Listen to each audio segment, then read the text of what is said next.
안녕하세요. 리서치 에이전트 맥입니다. 자, 오늘 우리가 함께 들여다볼 이야기는 바로 증시를 움직이는 5가지 뉴스인데요. 지금 시장의 심장부에서 무슨 일이 벌어지고 있는지 그 핵심을 같이 한번 파헤쳐 보시죠. 바로 2025년 10월 27일이었죠. 한국 증시에 정말 새로운 역사가 쓰인 날입니다. 코스피 지수가 사상 처음으로 4천이라는 이 거대한 벽을 그냥 뚫어버렸어요. 최종적으로 4,042.83포인트로 마감했습니다. 자, 그런데요, 이 역사적인 숫자, 그 이면에는 과연 뭐가 숨어 있을까요? 그냥 지수만 보고 와, 올랐다 하고 좋아하기에는 아직 좀 이릅니다. 지금부터 이 엄청난 랠리를 움직이는 진짜 힘이 뭔지 그 수면 아래를 저와 함께 깊숙이 한번 들여다보시죠.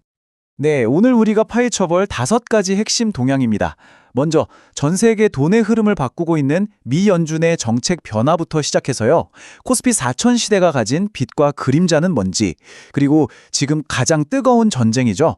AI 반도체 전쟁의 새로운 양상, 또 우리가 무시할 수 없는 지정학적 리스크와 그 이면의 기회, 마지막으로 한국 기술 주권의 부상까지 이 5가지를 차례대로 짚어보겠습니다. 자, 그럼 첫 번째 주제부터 바로 들어가 볼까요? 바로 거시적인 흐름입니다. 모든 이야기의 시작점이라고 할 수 있죠. 도대체 이 글로벌 유동성, 그러니까 이 거대한 돈의 힘이 어떻게 우리 증시를 이렇게 밀어올리고 있는지 그 이야기부터 풀어보겠습니다. 지금 시장 참여자들의 모든 시선은 딱 한 군데에 쏠려 있다고 보시면 돼요. 바로 양적 긴축, 우리가 QT라고 부르는 거죠.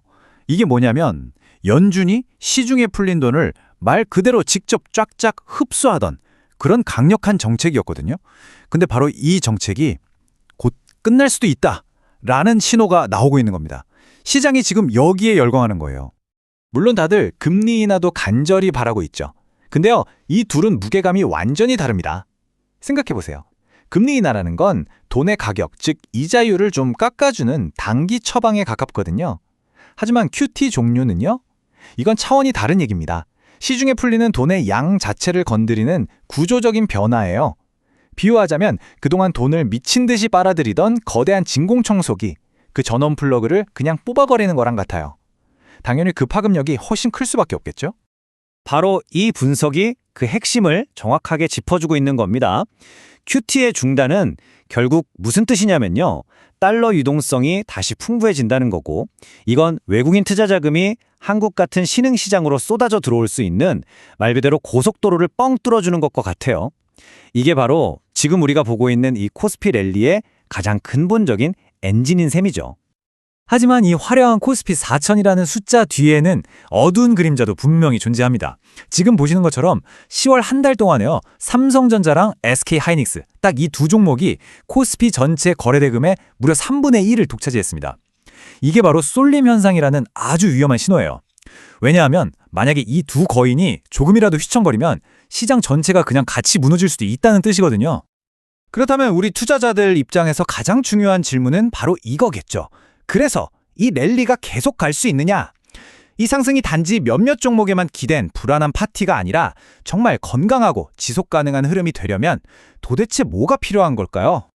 해답은 딱 하나입니다. 바로 상승세의 확산이에요. 생각해보세요.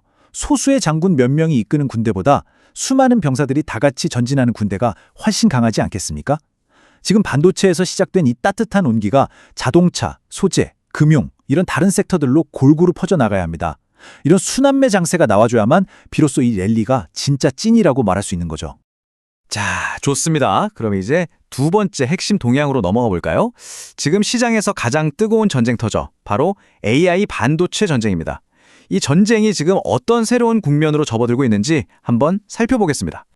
자, 지금까지 AI 칩 시장의 왕은 누구였죠? 바로 엔비디아였습니다. AI 모델을 훈련시키는, 그러니까 학생을 가르치는 데 필요한 어마어마한 연산 능력으로 시장을 그냥 지배해왔죠. 그런데 퀄컴이라는 강력한 도전자가 나타나면서 판이 바뀌고 있습니다. 퀄컴이 노리는 곳은 추론 시장이에요. 이건 뭐냐면 이미 공부를 마친 똑똑한 AI를 실제로 활용하는 단계거든요. 이 영역에서는 무조건 계산만 빠른 것보다 데이터를 효율적으로 저장하고 쓰는 메모리 성능, 그리고 전기를 덜 먹는 효율성이 훨씬 더 중요해집니다. 바로 이 문장의 핵심입니다. AI 측 경쟁이 이제 메모리 용량의 경쟁으로 바뀌고 있다. 이건 전쟁의 룰 자체가 바뀌고 있다는 신호예요. 더 이상 누가 더 계산 빨리 하냐의 싸움이 아니라는 거죠. 그리고 여러분, 이 변화의 가장 중심에 누가 있을까요? 바로 대한민국이 있습니다. 이런 패러다임의 변화가 우리 한국 반도체 산업에는 정말 어마어마한 기회가 될 수 있습니다. 첫째, HBM 시장의 절대 강자인 삼성전자, SK 하이닉스. 이들의 성장 엔진은 이제 더 뜨거워질 수밖에 없겠죠. 둘째, 그동안 TSMC에만 의존하던 글로벌 큰손들이 이거 좀 불안한데? 하면서 삼성 파운드리를 새로운 대안으로 보기 시작했습니다. 이게 정말 결정적인 기회예요. 결국 이 모든 흐름이 합쳐져서 우리나라 반도체 생태계 전체의 몸값이 다시 매겨지는 그런 거대한 전환점이 될 거라는 겁니다. 자, 이제 세 번째 동향으로 넘어가 보겠습니다. 지정학적 리스크, 그리고 그 안에 숨겨진 기회에 대한 이야기입니다. 시장이 지금 보고 있는 것과 실제 현실 사이에 어떤 차이가 있는지 한번 보시죠. 지금 시장은요, 미중 정상회담 같은 단기적인 이벤트에 이제 좀 괜찮아지려나 하고 안도하는 분위기예요. 하지만 그 물밑의 현실은 완전히 다릅니다. 중국은 히토류 수출 통제라는 아주 강력한 카드를 꺼내들면서 핵심 공급망을 무기로 쓰고 있거든요. 이건 마치 시장은 관세 문제라는 증상이 좀 나아졌다고 기뻐하는데 기술 패권 전쟁이라는 근본적인 질병은 몸속에서 더 심각해지고 있는 것과 같은 아주 위험한 상황인 거죠. 여러분, 히토류가 그냥 단순한 광물이 아닙니다. F-35 같은 최첨단 전투기부터 전기차 모터까지 미래 산업의 혈액이나 다름없는 핵심 소재예요. 그런데 문제는 지금 이 혈액을 공급하는 심장을 중국이 꽉 쥐고 있다는 겁니다. 그런데 바로 이 위기 속에서 역설적인 기회가 생겨나고 있습니다. 중국이 공급망을 무기로 휘두르니까 전 세계 기업들이 중국에만 목매고 있으면 큰일 나겠구나 하는 걸 뼈저리게 깨닫고 있는 거죠.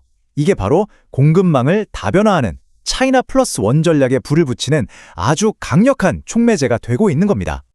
바로 이 지점에서 우리 한국 기업들에게 정말 엄청난 기회의 문이 열리고 있는 겁니다.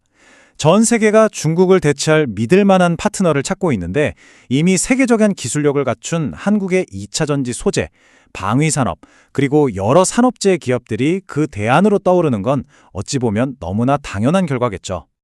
자, 네 번째 동향으로 가보겠습니다. 바로 한국 기술주권의 부상입니다. 정부의 지원과 우리 기업들의 기술력이 만나서 어떤 멋진 시너지를 만들어내고 있는지 그 현장으로 한번 들어가 보시죠. 지금 정말 이상적인 선순환 구조가 만들어지고 있어요. 보세요. 정부가 R&D를 팍팍 밀어주니까 리벨리언 같은 혁신적인 패밀리스 스타트업들이 쑥쑥 크고요.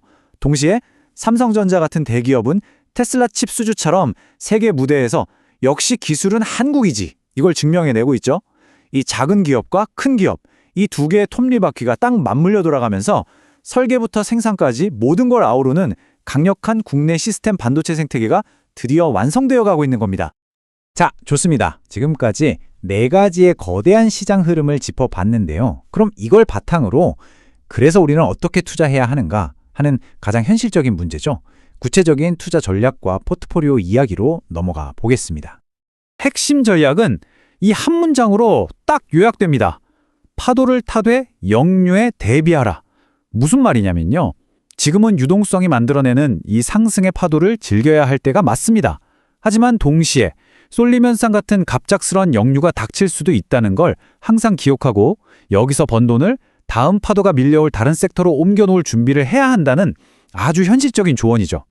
자, 그래서 제한된 포트폴리오를 한번 살펴볼까요? 첫 번째는 역시 반도체 가치 사슬입니다. 랠리의 주인공인 삼성전자, 하이닉스가 투자를 늘리면 바로 그 낙수 효과를 받는 기업들이죠.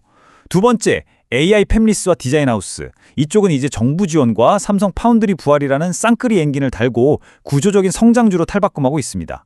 세 번째는 자동차입니다. 금리가 내려가고 경기가 살아날 거라는 기대감이 생기면 가장 먼저 움직일 수 있는 대표적인 경기 민감주고요. 네 번째 증권주.